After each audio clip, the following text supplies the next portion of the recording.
Hello friends, Borebai, Bodo Jobin for official YouTube channel Excise Department Rally ni bagai big update selection process bisbang kharuba bisbang number मोनगोन आरो bisbang cut off थांगोन last सिम बिनि सायाव analyse update लाबोदों जाहाथे बयबो नोंथांमोना मिथिखायो आरो मोजाङै प्रेक्टिस खालामो 10 मेनि सिगां साख्रि जागोन एक्साइज कनस्टेबलआव दा लोगोफोर गोबाव खालामा जों थांनिफ्राय अफिसियेल साइडआव नोंथांमोना जायफ्रा चेनेलाव गोदान साबस्क्राइब खालामना ला बेफोरबादि साख्रिनि आपडेट मोननो मानोना गोबां साख्रि फैगासिनो दं आसाम पुलिसनि आन्डाराव दायो लोगोफोर डाइरेक्ट लाबोबाय अफिसियेल नटिफिकेशन दा बेयाव नोंथांमोना मोजां सेलेरि मोनदों 14,000 निफ्राय जागायगोन 5,000 ग्रेड पे थाबावो आरो लोगोसे लास्ट डेट दा 8 फेब्रुवारिसिम थागोन पोस्टआ 222 दङ दा बेयाव एसटिपि आव नोंथांमोना खम मोनदोंब्लाबो बेयाव नायबानो जाबाय आनरिजार्भआव मोजां भेकेन्सि दङ बेखौ नोंथांमोना नायना लादो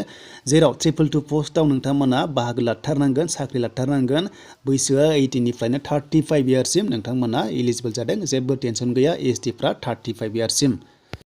दा हाइट चेस्टखौ नोंथांमोना बेयाव स्क्रिनाव नायना लादो जोबोर मोजां थ' नोंथांमोना आसाम पुलिसाव जायफ्रा खारबाय थायो मिथिखागौ बेनिफ्राय जेबो टेनसन दाला नोंथांमोना सिलेक्सन जाखागोन जास्ट नोंथांमोना रानिंखौ प्रेक्टिसखौ मोजां खालामनांगोन स' बिनिफ्राय जोंहा थांसै नेक्स्टआव माबादि डिटेल्स दंबावो बेखौ नायबावनोसै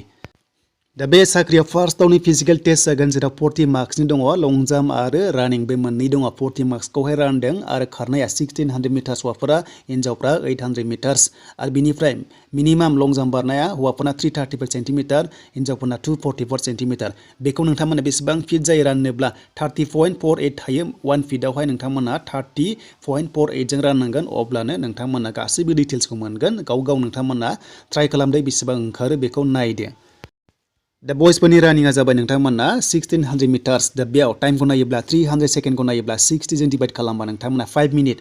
मिनिटआव हाबनो हायोब्ला एक्सेलेन्ट 20आव 20 मोनगोन जोबोर मोजां ट्राइ खालाम आर्मि खारनि बादि खारनांगोन नोंथांमोनाहाय 20 मोननो थाखाय अब्ला नोंथांमोना एक्सेलेन्ट थांनानै 20आव 20 मोनगोन बेनिफ्राय एक्साइज कनस्टेबलआव नोंथांमोना एक्सेलेन्ट हिसाबै लागोन अके स' बिनिफ्राय अब्ला काट अफआ नोंहा मोजां चान्सआ दङ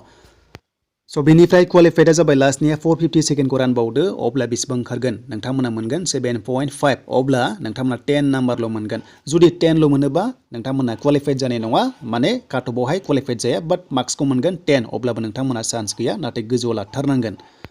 स' बेनिफ्राय एक्सेलेन्ट लानो हायाबाबो 330 सेकेन्डआव खारोबा नोंथांमोना मोनगोन बेयावनो 5.5 मिनिटआव खारनो हाबा नोंथांमोना बेबादिनो 15-16 मोनगोन स' बेखौ ट्राइ खालामथार जुदि 5 मिनिटआव हायाब्लाबो 5.5आव नोंथांमोना हाबनो नाजा 15खौ नोंथांमोना लानो नाजाथार अब्ला काटअफआ मोजां जागोन नङाब्ला नोंथांमोना मिथिखागौ जे पस्टआ जोबोर खम बेखायनो काटअफआ हाइ लेभेल थांगोन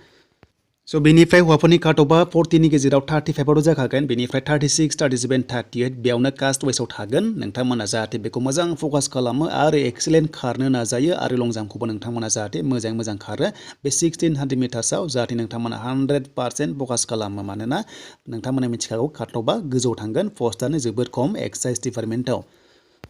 स' बेनिफ्राय लं जाम्प एक्सेलेन्ट बारनोब्ला हौवाफोरा बेसेबां बारनांगोन बेनो जाबाय 500 सेन्टिमिटार होदोंना अब्ला स' 20आव 20 मोनगोन बेबादि बारनो हायोब्ला स' बेसेबां फिट जागोन बेखौ नायनोब्ला नोंथांमोना 500खौ डिभाइड खालाम बेनो जाबाय 1 फिटआव 30.48 सेन्टिमिटार थायो स' बेखौ नायोब्ला स' नोंथांमोना माबादि मोनगोन थ' बेखौ नायोब्ला सेन्टिमिटारखौ डिभाइड खालामबा ओंखारगोन 16 पइन्ट सामथिं एबा 16.5 फुट बारोबा स' नोंथांमोना 20आव 20 मोननाय जागोन बाट नोंथांमोना 17 फिट बारनो ट्राइ खालाम अब्ला स' 20आव 20 मोनगोन नोंथांमोना लं जाम्पआव एक्सेलेन्ट लानो हाथारनांगोन अब्लासो बिग चान्स दङ जुदि नोंथांमोना 20आव 20 लानो हाया अब्ला स' नोंथांमोना एसे माखासे सासपेक्ट थागोन आरो जुदि हाथाराबाबो नोंथांमोना 19 लानो नाजाथार स' दानो हिन्जावफोराबो 800 मिटार्स खारनांगोन 160 दङ सेकेन्ड टाइम टेकेन लायोबा बेसेबां मिनिट जायो नोंथांमोना 2 पइन्ट सामथिं ओंखारो अब्ला एक्सेलेन्ट नोंथांमोना बे टाइमाव हाबनो हायोब्ला 20आव 20 मोनगोन बेनिफ्राय खम समनि गेजेराव हाबोब्ला 240 सेकेन्डआव हाबोब्ला 10ल' मोनगोन नोंथांमोना बेखौ जाहाथे मोजाङै नायना लायो